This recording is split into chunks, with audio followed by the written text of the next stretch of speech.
Heroine గా పరిశ్రమకు పరిచయమైన క్యారెక్టర్ ఆర్టిస్ట్ గా విభిన్న పాత్రలు చేసి ప్రేక్షకుల మన్ననలు పొందిన నటి అన్నపూర్ణ. తల్లిగా, అత్తగా విభిన్న పాత్రలు చేసిన ఆమె అనతి కాలంలోనే మంచి గుర్తింపు సంపాదించుకున్నారు. చేసిన ప్రతి పాత్రలోనూ ఒదిగిపోయిన ఆ వెండితెర అమ్మ పుట్టినరోజు నేడు. నాకు పునర్జన్మనిచ్చాడు, నీకు జీవనోపాధి కల్పించాడు. ఆ మహానుభావుడికి ఇంతకంటే కృతజ్ఞత ఎలా చెప్పుకోగలరా? అమ్మా బాబు, నీ మంచితనంతో సురేంద్ర బాబును మెప్పించు. నొప్పించే పనులు మాత్రం ఎప్పుడూ చేయొద్దు. ఆ విషయం ప్రత్యేకంగా చెప్పాలమ్మా. వస్తాను. 1975లో దాసరి నారాయణరావు రూపొందించిన స్వర్గం నరకం చిత్రంతో నాయికగా వెండితెరకు పరిచయమైన అన్నపూర్ణ తర్వాత కాలంలో క్యారెక్టర్ ఆర్టిస్టుగా మారిపోయారు. వదిన, తల్లి, అత్త వంటి పాత్రలకు జీవం పోసి ఇలాంటి నటనను మరెవరూ కనబరచలేరనే పేరును ఈ సహజ నటి సంపాదించుకుంది. నువ్వు బాగుండాలని నా కోరిక. మా కష్టాల గురించి నువ్వేం ఆలోచించుకో. నువ్వెప్పుడు డబ్బులు కావాలన్నా పంపిస్తాను. బాగా చదివి గొప్పవాడివై మన ఇంటికి ఊరికి మంచి పేరు తేవాలి. అదే నా ఆశ. ఒరే విజయ్, ఫీజు కట్టడానికి నీకు డబ్బు ఎక్కడిదిరా? ఎక్కడిదైతేనేమ్మా, అవసరానికి చేతికొచ్చింది. అసలు ఈ డబ్బుంది చూసావు? ఒరే, మాట మార్చకుండా నేను అడిగిన దానికి సమాధానం చెప్పు, లేకపోతే నా మీద ఒట్టే. ఒట్టుతో కట్టేసిన తర్వాత నిజం చెప్పక తప్పుతుందా? నేను నా కాలేజీ బుక్స్ అన్ని అమ్మేసి పుస్తకాలు అమ్మేశావా? ఇదా నువ్వు చేసిన ఘనకార్యం? నీ చదువు కోసం రెక్కలు ముక్కలు చేసుకుని రాత్రింబవళ్ళు నేను కష్టపడుతుంటే నువ్వు చదువుకోవాల్సిన పుస్తకాలు అమ్మేశావా? అప్పట్లో క్యారెక్టర్ ఆర్టిస్టులు ఉన్నా పాత్రలో ఇమిడిపోయేవారు తక్కువ మంది ఉండేవారు. నిర్మలమ్మ తర్వాత ఆ తరహా పాత్రలు చేసి అన్నపూర్ణ టాలీవుడ్ లో సత్తా చాటుకున్నారు. కొన్ని పాత్రలకు అన్నపూర్ణ అయితేనే సరిపోతుందనే భావన దర్శక నిర్మాతల్లో వచ్చేలా చేసుకుంది.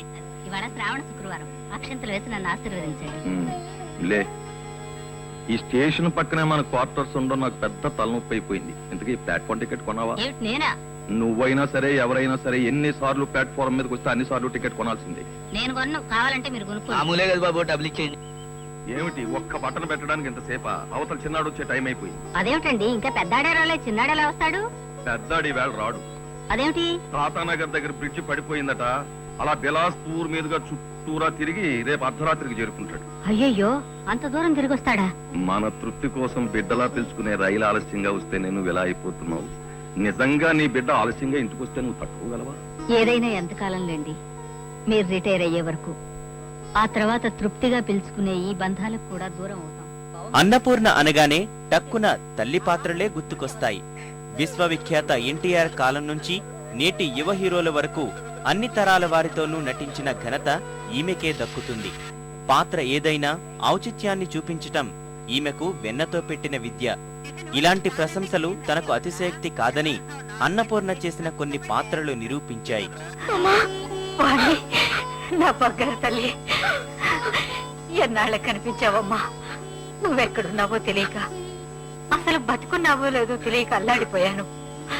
వాణి, ఈ ఫోటోలో చిన్నపిల్లగా ఉన్న నిన్ను చూపించి ఇప్పుడు ఎలా ఉంటావో ఊహించి బొమ్మ గీయమని ఆ భూపతి రవిబాబుని అడిగాడమ్మా. మీ నాన్నగారు రాసిన వీలునామా ప్రకారం ఇంకో 4 రోజుల్లో నీకు మైనారిటీ తీరిపోగానే నీ ఆస్తికి నువ్వు వారసురాలు అవుతావమ్మా. క్యారెక్టర్ పాత్రలోనే కామెడీని పండించి తనదైన ప్రత్యేకతను చాటుకుంది ఈ అభినయ నటి. సెంటిమెంట్ తో ప్రేక్షకుల చేత కన్నీళ్లు పెట్టించినా, గయ్యాళిగా చేసిన ప్రతి దానిలోనూ తనదైన ముద్రను ఏర్పరచుకున్నారు. అంతేకాదు, ఎక్కువ మంది హీరోలకు తల్లి పాత్రలు చేసిన ఘనత కూడా అన్నపూర్ణకే దక్కుతుంది. డాక్టరు, ఆ అబ్బాయిని ఇంత కష్టపడి బోలెడంత ఆర్గనైజ్ చేసి ఇండియాకి ఎందుకు రప్పిస్తున్నాను? మ్యూజిక్ ప్రోగ్రామ్ ఇప్పించడానికి. నో, ఆ వంకన అబ్బాయితో ఫ్రెండ్షిప్ చేసుకుని నీకు మొగుడు చేసి పెడదామని. ఇప్పుడు నువ్వు ఇలా అప్పల నరసమ్మ గెటప్ లో వచ్చావనుకో, అబ్బాయి ఎలా లైక్ చేస్తాడు? అందుకని వెళ్ళి మిడ్డీ వేసుకురా. చూడగానే మూడొచ్చి 3 ముళ్ళు వేసుకుంటాడు. కేవలం తెలుగు భాషకే పరిమితం కాని ఈమె నట ప్రస్థానం హిందీ, తమిళ భాషల్లోనూ కొన్నాళ్ల పాటు సాగింది. కొన్ని చిత్రాల్లోనైతే ఈమె కోసమే పాత్రలను సృష్టిస్తున్నారా అనే భావన ప్రేక్షకుల్లో కలుగుతుందంటే అన్నపూర్ణలోని నటనా దృష్టి ఏంటో తెలుస్తోంది.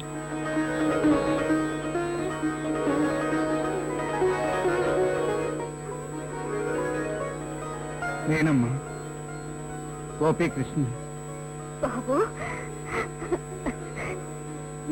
నా బంగారు తండ్రి, ఎంత వాడివయ్యావురా. నిన్ను కళ్ళారా చూసుకుందామని ఇన్నేళ్లు ప్రాణాలతో ఉన్నాను. ఎలా ఉన్నావు నాన్న? 1975లో ప్రారంభమైన అన్నపూర్ణ నటనా ప్రస్థానం నేటికి దిగ్విజయంగా సాగుతూనే ఉంది. వెండి తెరపైనే కాకుండా బుల్లి తెరపై సైతం తనదైన మార్కుని ఏర్పరచుకున్న ఈ సహజ నటి భవిష్యత్తులో మరిన్ని ఉన్నత శిఖరాలను అధిరోహించాలని కోరుకుంటూ ఈటీవీ పుట్టినరోజు శుభాకాంక్షలు తెలియజేస్తోంది. ఈ కలర్ ఎలా ఉందండి? నీకు చేరలేందుకమ్మా, లక్ష్మీదేవిలా ఉంటావు. చుడీదార్లు వేసుకో. నా కోసం కాదండి, మీకోసమే. ఏమిట్రా నాకు చేరుకొనిస్తానంటుంది? ఆ విషయం గురించి తర్వాత తిరిగి ఆలోచించుకున్నా, ముందు నొక్కి నొక్కి. చూడమ్మా, కంచి ధర్మవరంలో చిన్న దరి ఉండేవి చూపించు. మరి హడావుడి చీరలొద్దు. సరేనండి. బావగారు పోయిన లోపం ఇక్కడ తెలుస్తోంది అక్క.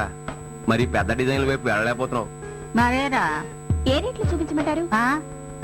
1 2 10,000 కన్నా ఖరీదైన